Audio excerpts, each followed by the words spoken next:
If you guys have been with us over the last few weeks, or if you've watched online, you may know that we are in a series that we are just calling Engage right now. And this series is actually a series that we're walking through the book of James, or the letter of James. We're just taking it one chapter a week. And so if you've been with us, you know that James is pretty short. It's only 5 chapters, and we've encouraged you, read it again, over and over as we're going through this series. And we'll just talk about a portion of it each time. But just to give you a reminder of what's going on, to give you context before we just jump in. James is writing this letter to some of the very first believers, the first church. And if you remember from a few weeks ago, the believers have been persecuted for their faith. And so because of that, they just kind of scattered. They've gone all over the Middle East. They've gone into parts of Europe. And if we did that today, if something happened in Wellington and we had to just flee this place, chances are, whether we landed somewhere else in the United States or even overseas, you could probably find a group of believers to connect with. You could probably find a church to connect with, right? But at this particular time, there are only about 1,000 or 2,000 believers in the entire world. And if they get scattered across the Middle East and Europe, you can imagine that they go into new towns and their family may be the only family in town that believes in Jesus, that believes that Jesus died and rose again and all of that. And so James is writing to these guys, and he's writing to encourage them to say, stick with it. Don't walk away from your faith just because you're alone here. And one of the things that he is really encouraging them to do is to engage their faith. And so the question he's answering is the same question we're pursuing, and that is this: what would it look like if we really lived our faith? What would it look like if we really took the words of Jesus seriously and started to live them out day after day after day? What would that look like in our families, in our personal lives, in our church family, in our community? What would it look like if we started to engage our faith? And so that's the question that James is wrestling with and the question that we're answering. And today we're in chapter 3, where James starts talking about the importance of the way that we use our mouths. The importance of the way that we speak to the people around us and engage with the people around us. And he's going to show us that this is a huge issue. If you want to engage your faith, your mouth is a very big part of it, right? In fact, I don't have to tell you guys this. You know this. But the reality is every one of us in here has been shaped by somebody's words. We have been shaped by the things that someone has said to us, or someone has said over us, or someone has said about us. Every one of us have been shaped by the things that have been said to us. And so that's why it's so critically important that we follow God with our words and with our mouth as well. A few years ago, I was a pastor at a church in Mississippi, and while I was there, we had a tornado that came through the town. I don't know if you guys have ever been in a place that has been hit by a tornado, but it is absolutely amazing the devastation that can be done by a storm like that. So this tornado came through our town, and there were neighborhoods, literally all around the building where our church was meeting, there were neighborhoods that were just completely wiped out. There were homes, and these are brick homes that were picked up off of their foundation and flipped over with people inside of them. Amazingly, nobody died. There were minor injuries, but you just see that stuff and it blows you away. And so what our church did was we got a group together and we got with another church and we said, hey, let's go into these neighborhoods and let's walk through the neighborhoods, pray for these people. And as we have the opportunity, let's talk to them and find out, how can we help? How can we help you get started again? How can we help you rebuild? And so that's what we did. We got these 2 groups together, and not everyone knew each other really well. And so some people were getting to know others as we were doing this, and we broke off into groups and went out into different neighborhoods. In our team that I was with, most of the people that I had in my group were people from our church, and most of us knew each other. But there were a couple of other people from another church that joined us. And so there was this one lady that joined us who, just the sweetest, nicest lady you will ever meet in your life kind of person, right? Just over the top in terms of kindness. And so she's kind of talking to people. She knew me, she knew JD, but she didn't know some of the others. And so she's just talking to people, getting to know them. And then there was a lady who was from our church in this group. who is not necessarily the nicest, over-the-top, nice kind of person. In fact, she's one of these people that you really hope that eventually in life she will get a filter to the things that she says, so it goes with what we're talking about this morning. But she's a little bit bigger lady, okay? And so we're walking through the neighborhood, we're praying, we're talking to people, and in the midst of that, this over-the-top nice lady starts a conversation with the not-so-nice lady. And the question that eventually comes out of her mouth is one that maybe you've had this experience before, but it just makes you cringe. And so the question she asked her is, so when are you due? and every one of us in the group were just like, oh no, that's all, what do you say at that point? And so the lady from our church just said, oh, it's just a shirt, it's just a tight shirt, I'm not pregnant. And so just played it off like that. But that is why, by the way, just a side note here, if you are a lady and you are pregnant, I don't care if you're like 9 months pregnant. I'm not going to talk to you about that unless you tell me you're pregnant, okay? I'm not asking. So yes, I'm a chicken. Somebody called me that in the first service, but I'm not going there. Just so you know that. I'm not trying to be rude, but I'm not going to say anything until you tell me you're pregnant, okay? So anyway, Simon, have you ever been there? Have you ever had that kind of moment where you open your mouth and stuck your foot in your mouth and all of a sudden you're trying to get it back? Like, oh, what I say now, how do I make this better, right? That's the crazy thing about our words and about speaking is, yeah, we have a pause button. We can slow down, we can stop, but there is no rewind. You cannot go back. You cannot take it away. You cannot erase it once it's out there, right? And so it doesn't just apply to situations of pregnancy. I mean, you guys know how this works. It happens all the time in life. Maybe at some point you got an email and you read the email and you read it in a tone that sounded kind of angry and kind of mad, and you responded in a tone that was kind of angry and kind of mad, and then you talk to that person and they're like, that's not what I was saying at all. You just read it wrong. But you've already put your response out there, and so it's like, oh, what do I do now? Or maybe you just had one of those days where everything went wrong and you were frustrated, and somebody comes in from the outside, maybe it's your spouse when you get home or whatever, but somebody comes in and says something to you that may be innocent, but at the moment it doesn't feel innocent because of how frustrated you are, and all of a sudden you are coming back at them. If you're anything like me and you get in those situations, you probably end up at a point where you're saying, what do I have to say now to fix what I said earlier, right? What do I have to say now to make it better, to make it go? You may even go to a friend of the person you offended and say, I didn't mean it that way. What do I have to say to get this back? What do I have to say to make this right? And so you know how important words are. You know that this matters. This shapes us. And so James is saying here, it is critically important that you use your mouth the right way if you are going to engage your faith with the people around you. How many of you guys, and you don't have to show your hands, but how many of you guys have been around situations where you just cringed because one of your church friends said something that an unchurched friend heard that was just like, oh, I cannot believe they said that, right? It changes the dynamic of relationships. It changes the way people think about each other. And so that's why James says this may be one of the most important things that I'm talking to you about. As you engage your faith, make sure you control your tongue. So let's just jump in. James chapter 3 is where we are. And then we'll start reading through this. And just a reminder, James, like I said a second ago, is talking to believers here.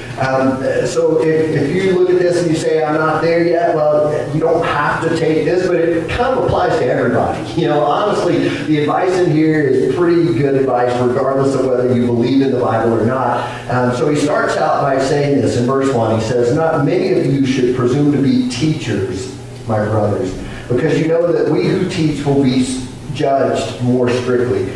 You may say that's a weird way to start out a conversation about the tongue or the mouth, and what is he talking about with this teaching thing? Is he saying You should not go into elementary education. Is he saying you shouldn't be a high school teacher? No, that's not what he's saying here, okay? So what he's saying is in their culture, in their context, first century Israel, the people that were looked up to more than anybody else were the rabbis.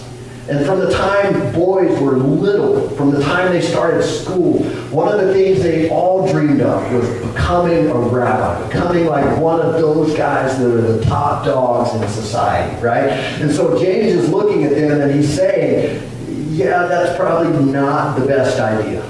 Because those that are spiritual teachers, those that are shaping people's lives with their words, they are judged differently than everybody else. So he says, be very careful about that. And you may say, well, no problem. I have no desire to be a rabbi. I have no desire to stand up there and do what you're doing, John. And I would say, I usually don't either. It's not my fault I have to stand up here. But regardless of that, the truth is, whether you're a spiritual teacher or not, I can almost guarantee that every one of us in here is a teacher. You may not get paid for it, but you're a teacher. If you have children, you're a teacher, right? The things that you say, you're either building them up and encouraging them and shaping them, or you're tearing them down and teaching them to think inappropriately about themselves. You're doing one or the other all the time. If you're a grandparent, the things you say to your grandkids, you're teaching them, you're shaping them. If you have friends and have any influence with your friends at all, you're a teacher, right? You're shaping the way they see themselves. You're shaping the way they see the world around them. And so what you're going to see through the rest of this little section of James is he's saying, this is critically important for all of us. You are shaping people with your words, so let's get this right. And so after verse 1, he says this. In verse 2, he says, we all stumble in many ways. And again, if you're not a person who sticks with the Bible, I think even you can agree, yeah, this is true. We all stumble, right? We all mess up. Specifically when he's talking about the mouth, we all stumble in many ways. He goes on and says, if anyone is never at fault in what he says, he is a perfect man, able to keep his whole body in check. There are a couple of things I want to point out here. And the first is that word perfect that we've highlighted there. What he's saying with this word is, that's a pretty lofty word, but what he's saying is that word in the Greek is a word that's thelios, which literally means mature. So he's saying, when you get to the point where you can control your tongue, you're finally growing up. Okay. He'll later say nobody can tame their tongues, but you can control it. So he's saying if you can control your tongue, you're finally growing up. But the second thing is really where he builds the rest of this passage on. He says the tongue, this little tongue, the things that you say ends up controlling your entire body. That sounds weird, doesn't it? That the tongue would control the entire body. And this is just totally a side note, but I heard this week, and some of you may be like anatomy people, and you may know more about this than me, but I heard that the tongue has 8 muscles in the tongue, and apparently those are the only muscles in our entire body that never wear out. So you can, you exercise other muscles and you get tired, they get tired, they wear out. You can just pretty much talk all the time. We know people, right? We have evidence of this, where you can talk and your tongue never wears out. So that's a side note. Maybe that's why this little bitty organ in your body helps control the rest of your body, right? But James gives us a couple of illustrations to help us think through this further and understand it a little better. So in verse 3, he says this. When we put bits into the mouths of horses, we make them obey us. We can turn the whole animal. So in other words, this one little thing in the mouth of a horse can help us control this entire animal. If you grew up in Wellington, you may have done this as a kid or with your kids. If you grew up in the city somewhere, you may have seen videos. Have you ever seen a child, like a pretty small child, ride a horse that knows what they're doing, right? You can watch videos. I've seen videos online, and it's kind of funny because there are some kids, 30-pound kids to get on the back of a 1,500-pound animal. And if you can picture it in your mind, some of these kids are so small their legs don't even like go down over the animal. It's like they're doing this in the saddle, you know. But if you give those kids the reins and they know what they're doing, that 30-pound child can control the 1,500-pound animal just because of this thing that's messing with its tongue. It's messing with its mouth. And the point that James is making is he's saying, your tongue, your mouth controls your entire body, it controls your entire life, it controls your destiny. Again, this is not rocket science, right? We know this. Let's just bring it into reality here. I could say some things right now that would absolutely change the course of my life. I could say some things to you right now, and if I said them and if I believed them, I could say some things from here. And then about this time next week, when it's time for me to stand up here and talk, instead of me standing up here, you would see one of our advisory board members come walking up and say, "You may remember that guy, John. Apparently he lost his mind with some of the things that he started saying last week, and so John is no longer a part of Trailhead Church." You know, that could happen, right? I could change the entire course of my life by the things that I say right now. If you had a job where you work with people, not just goats or cows or, you know, chickens. If you had a job where you work with people, you could go into work on Monday and you could say a few things that would absolutely change the course of the rest of your life.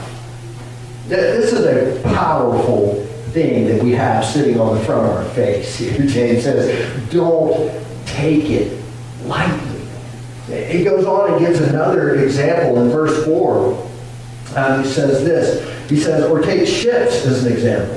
Although they are so large and are driven by strong winds, they are steered by a very small rudder wherever the pilot wants to go.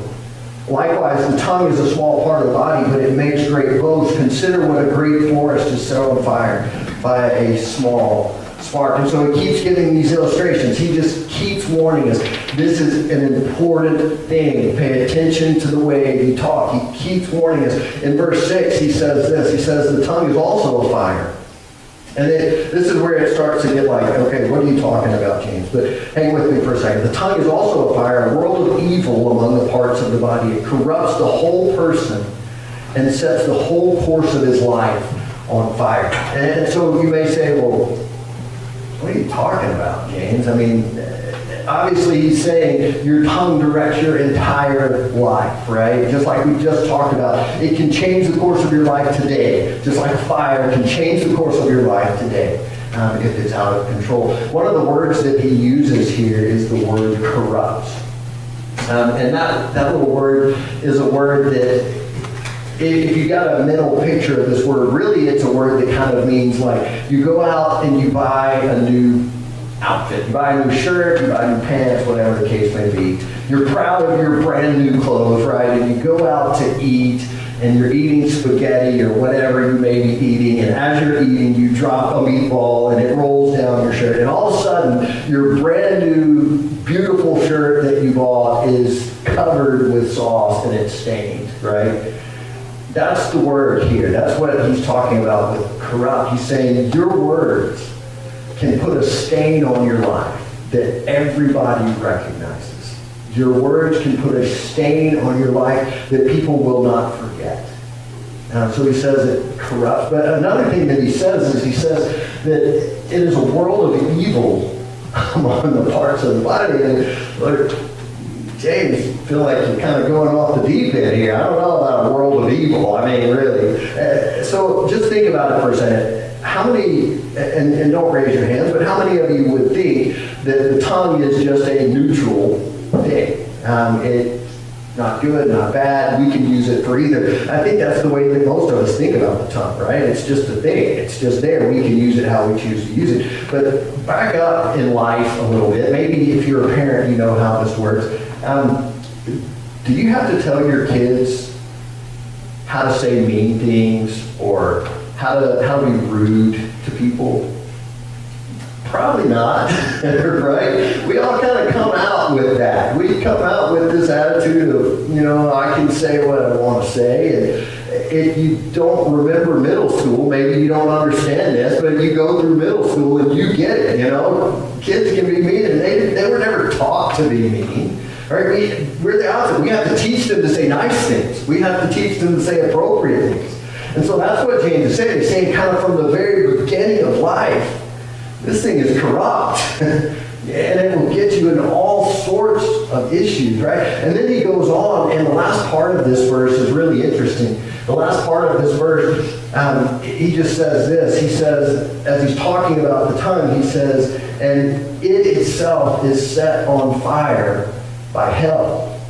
Again, it's like, whoa, slow down, James. You're getting a little intense for us here, buddy. I mean, talking about tongues going to hell, and I don't know what's going on here. It almost sounds like when you read that, it sounds like all tongues are eventually going to go to hell. And I was thinking about that this week, and I was thinking, well, maybe that's why heaven is heaven, because people can't say the things there. But no, that is totally the wrong interpretation. Okay, what he's really saying here is he is saying, he's not talking about hell as a place. It's not talking about sending tongues to hell. He's talking about hell as a source. This is the source of evil that causes your tongue to do the things that it does, to say the thing that it says, right? And in fact, there's another point where Jesus, talking about Satan, says this. He says that his native language is lies. And I think that's pretty telling, right? And so this is the same idea here, where he's saying our native language is detrimental to the people around us, because that's the way that we come into the world. After all that, James goes on, and the next 6 verses, he finishes out this section on talking about the tongue. I don't know if you've noticed here, but he's really just kind of said over and over and over again, be careful, this thing is dangerous. He has not really given us anything to do, right? It's like, okay, so what do I do about that? If I know this is an issue, if I know that I stick my foot in my mouth, if I know I cause problems, what do I do about that?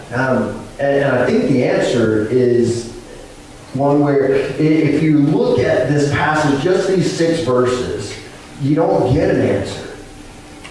But if you look at the bigger context, and that's why I told you it may be good to just read the entire book at once. If you look at the bigger context, what James keeps doing is he keeps telling people, just do what Jesus said to do. Just do what Jesus was telling you to do.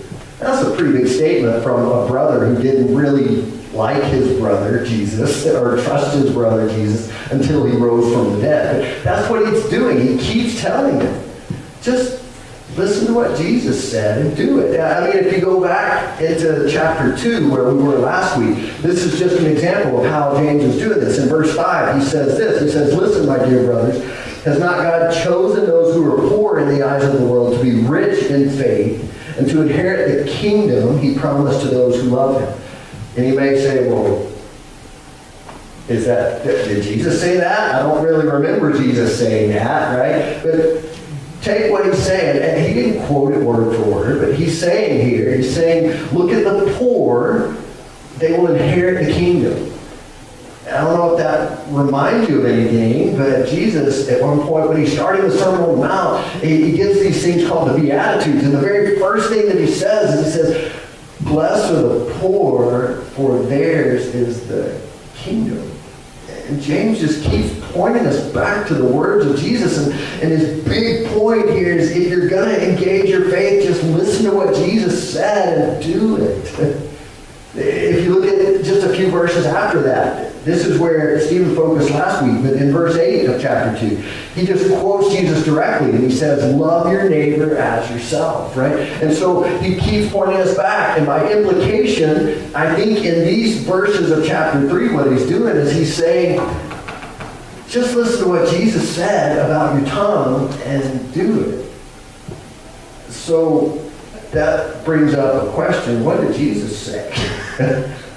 what did Jesus teach us about the way that he spoke and the way that we ought to control our tongue?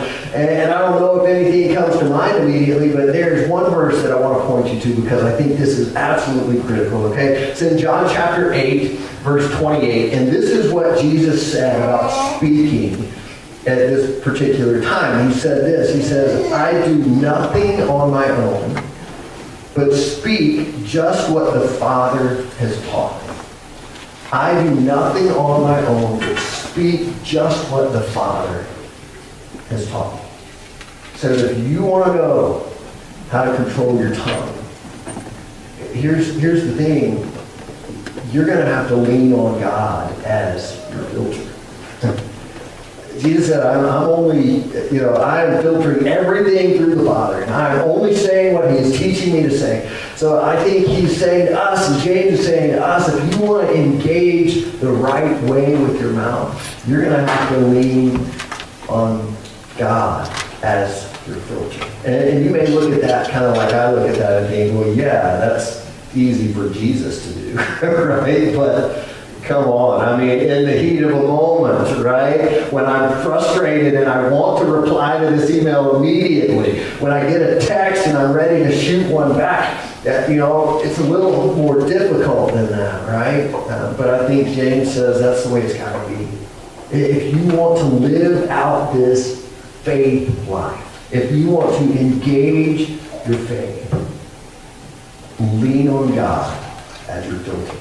I've told some of you guys this story before, so if you've heard it before, you can just entertain me and act like you haven't. Okay, so the story is this: when JD and I were brand new in terms of our marriage, when we had only been married for a week and like 2 days, we went on a honeymoon, we came back, and we were just starting life together, living together and trying to figure out how to do all of this stuff together. And we were, getting into the real world. I had to go to work like 2 days after we got back from the honeymoon. And JD is a morning person. She's up at 5:30, 6 o'clock at the latest, right? I am, I would much rather stay up late and sleep late. I'm that kind of person. And so as we're meshing our lives together, we have a moment where we had to figure this out early on. And so I am the type of person where in the morning I have a routine. And I know that if I have to be somewhere at 7 o'clock, I can wake up at 6:40 and get a shower and get everything done and be there like at 7 o'clock. I have it down to a science. I've been working on this since I was a kid, right? And so I know how to set my alarm for the right time and all that. And so I set my alarm. I had to be at work at 8 o'clock. I set my alarm based on that science that I had worked out over my entire life. And JD got up early. And she's getting ready. And she comes to me at some point and kind of shakes me. John, you better wake up. You're going to be late. And I'm just thinking in my head, my alarm hasn't gone off, and I didn't even respond. I just rolled over and went back to sleep, right? And a few minutes later, she comes back. John, wake up. You're going to be late. And she does it a third time. Wake up. You're going to be late. And I rolled over at that point. And I just have to warn you, in the morning, my filter is a lot thinner than any other time. When I'm waking up, it isn't always the best, right? And so she does that for a third time, and I roll over, and we're married for 2 days, and I said, what are you, my mom? Yeah, right. That's probably not the way to start a marriage. I learned that in the meantime, right? But that was not the best thing to say in the moment, and I figured that out really quick. So I'm laying there in bed right after I said that to her, and I saw her expression on her face. My next thought is, okay, what do I need to say to fix this? What do I need to say to make this right? What do I need to say to get us back to where we're supposed to be? And all of that's going through my head. And I think what James is saying here is he's saying, what if instead of on the back end of the conversation, you're having these, what should I say to make it better? Instead of that, what if on the front end you went to God and said, God, what do I say before I respond? I think he's saying, let God be your filter on the front end. It's not always easy, right? It's not something that just comes naturally to us. We, like we talked about, we have been responding the way that we respond since birth. sort of change. It doesn't happen overnight. But here's my challenge to you this week. This is what we're doing as a church. And we're not going to be perfect in this. But for 1 week, let's just see what happens if we pause before we get into a conversation. If we pause before we send the text back or the email back and just go to God and say, God, what should I say? Rather than just, okay, this is what comes to mind, this is what you need to know, this is what I'm about to tell you, whether you like it or not. Rather than that, coming to a point where we say, God, what do I say? So that I respond the way that you would respond. What do I say in this moment? Guys, here's the reality. Whether you realize it or not, this week, you are going to shape somebody's life by what you say about them, by what you say to them, or by what you say over them. You are going to set the course of things that are going to come down the road by what you say about someone, to them, or over them. Isn't it worth stopping just long enough to say, God, what would you say? Rather than just firing off what we think. James says this is the way to engage your faith. And next week we are going to meet in James chapter 4, and I promise you, you're not going to want to miss it. So I hope that you'll be back here with us as we continue talking about engaging our faith.